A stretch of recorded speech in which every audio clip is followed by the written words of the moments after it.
எல்லாருக்கும் ஹாப்பி பொங்கல். இன்னைக்கு சக்கரை பொங்கலுக்கு வந்து நான் 1 கப்பு பச்சரிசியும், 3/4 கப்பு பைத்தம் பருப்பும் ஊற வச்சிருக்கேன். ஒரு 2 ஹவர்ஸ் ஊறிட்டு இருக்கு இது. இன்னைக்கு வந்து நான் ரைஸ் குக்கர்ல தான் பண்ண போறேன். ஸோ 1 கப் அரிசிக்கு வந்து நான் வந்து 4 கப்பு தண்ணி ஊத்திருக்கேன். ஸோ இப்போ நம்ம இத ஆன் பண்ணிடலாம். நம்ம இந்த ரைஸ் குக்கரை ஆன் பண்ணிடலாம். இது வந்து ஒரு 20 மினிட்ஸ்ல குக் ஆயிடும்.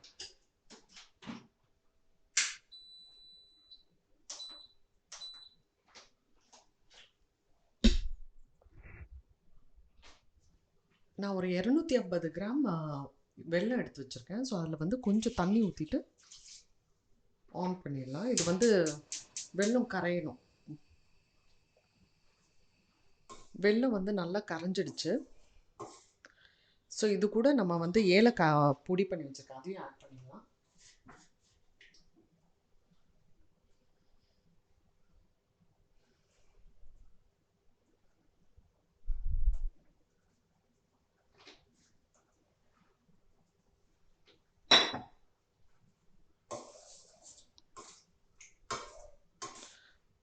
ஸோ இதை ஆஃப் பண்ணிவிட்டு ஒரு பேனை வச்சு நெய் போட்டு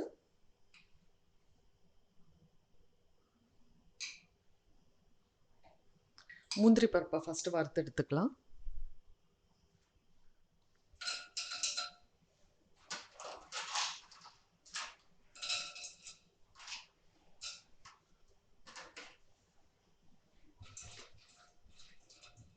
நெய் நல்லா செவக்க வறுத்தாச்சு. இப்போ அதை எடுத்து வச்சுக்கணும்.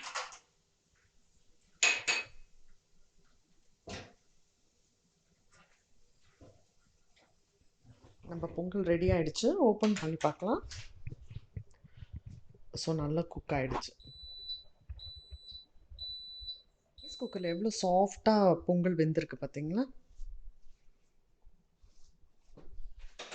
ஸோ நம்ம பண்ணி வச்ச சக்கரை இது வந்து ஃபில்டர் பண்ணிக்கலாம். நான் வந்து ஒரு பாதி பொங்கல் எடுத்து வச்சுட்டேன் வெண்பொங்கல் பண்ணுறதுக்கு. ஸோ மிச்சம் இருக்க இதில் வந்து இதை ஃபில்டர் பண்ணிக்கலாம்.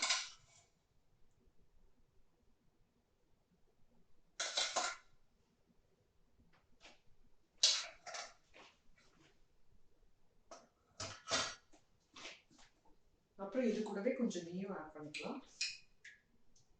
நம்ம குக் பண்ணும்போது நெய் போடலை, ஸோ அதனால இப்போ நான் ஆட் பண்ணுறேன். இதை வந்து மிக்ஸ் பண்ணணும்.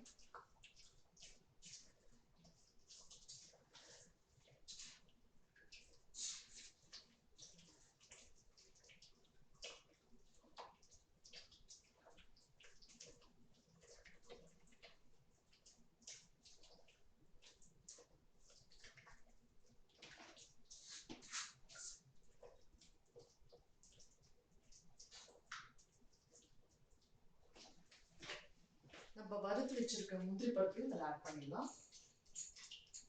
அவ்வளோதான், நம்ம சக்கரை பொங்கல் வந்து ரெடி ஆயிடுச்சு. வேணும்னா நீங்கள் இன்னும் கொஞ்சம் கூட நெய் போட்டுக்கலாம்.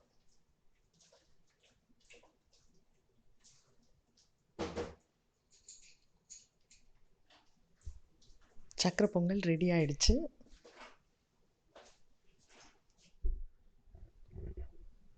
இந்த பொங்கலுக்கு நீங்களும் இந்த மாதிரி சக்கரை பொங்கல் பண்ணி செலிப்ரேட் பண்ணுங்கள். எல்லாருக்கும் ஹாப்பி பொங்கல். தேங்க்யூ.